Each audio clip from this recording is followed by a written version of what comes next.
सो आज बात करेंगे हम करंट डेंसिटी के बारे में।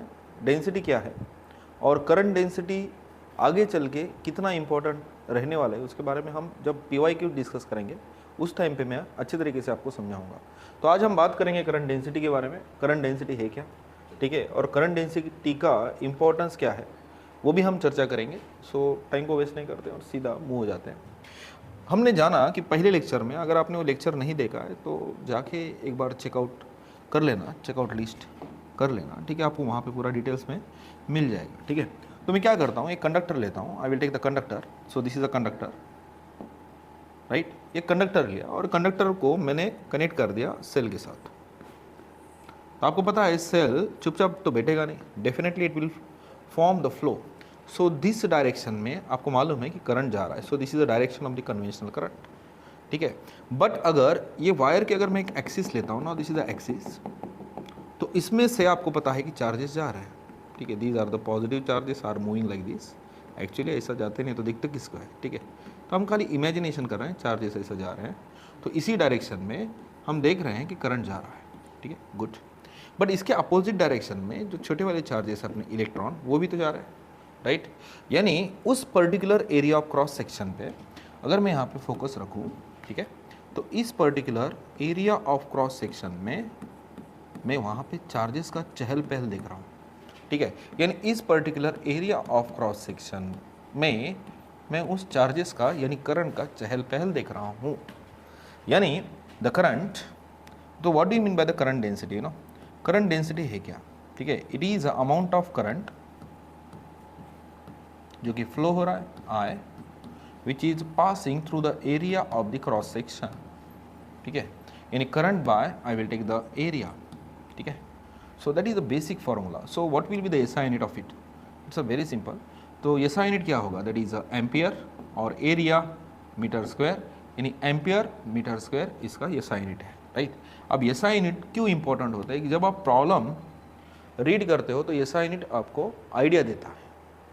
क्या देता है, आइडिया। क्या देता है, आइडिया देता है, क्या वो दिया क्या है प्रॉब्लम में, right. So current by area होता है। बट अब ये एरिया वेक्टर क्या है, क्योंकि ये डेंसिटी तो आपको मालूम है वेक्टर है। क्यों वेक्टर है, इसको डायरेक्शन भी है, राइट। इसको क्या है, डायरेक्शन। अब डायरेक्शन क्यों है, अब डायरेक्शन समझाता हूँ ना। Now this is the area of the cross section, area of the cross section है,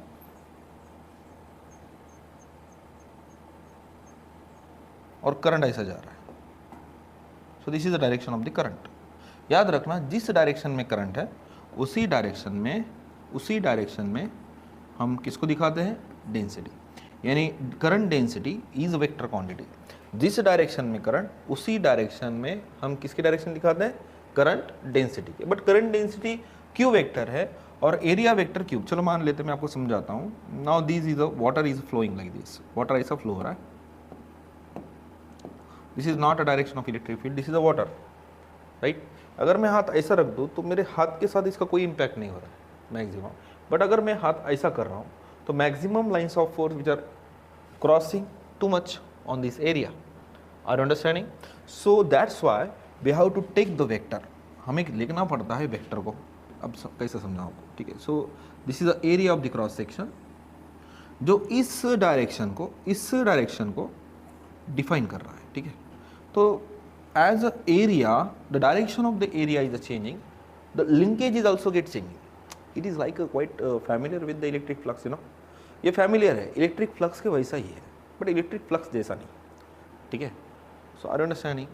So this is the electric flux. अब electric flux है, if I take this is the positive charges here, अगर मैं यहाँ पे positive charges लेता हूँ, यहाँ पे नेगेटिव चार्जेस लेता हूँ, so definitely this is the direction of the electric field. और इलेक्ट्रिक फील्ड क्या है, that is nothing but the electric flux which is link with the area, right. अब जो वेक्टर मैंने प्लॉट किया परपेंडिकुलर उस एरिया के साथ, so that is called as area vector. कौन सा vector, area vector.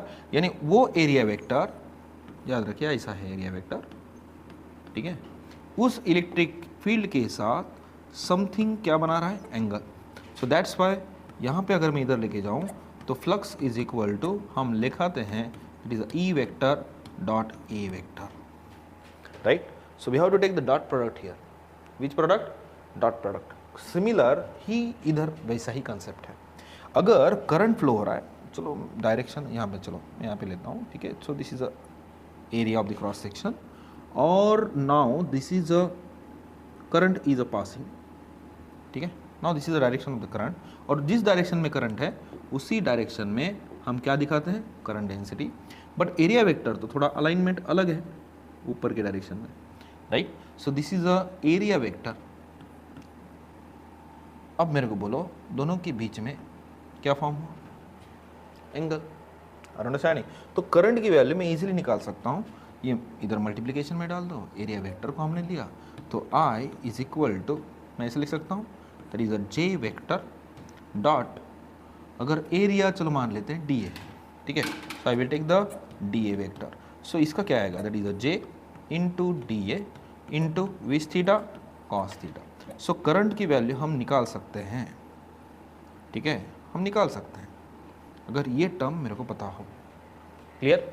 So this is a quite concept of the current density. So this is the concept of current density. Current density क्या है कि जब मैं उस वायर के area of the cross section पे फोकस रखता हूँ, जिस डायरेक्शन में करंट जा रहा है उसी डायरेक्शन में हम क्या दिखाते हैं, करंट डेंसिटी दिखाते हैं, यानी amount of current passing through the area of the cross section of the wire. So current by area vector, but if you take the multiple, current is a scalar, so that's why we have to take the which product here, dot product here, which is quite very familiar with the what, electric flux. but अगर electric flux आपको जमता नहीं है तो बहुत hard की बात हो है, ठीक है, ये फिर डिफिकल्ट हो जाएगा आपको अंडरस्टैंड करना, तो कुछ भी नहीं। This is a concept of the current density. In the next lecture we will discuss about the drift velocity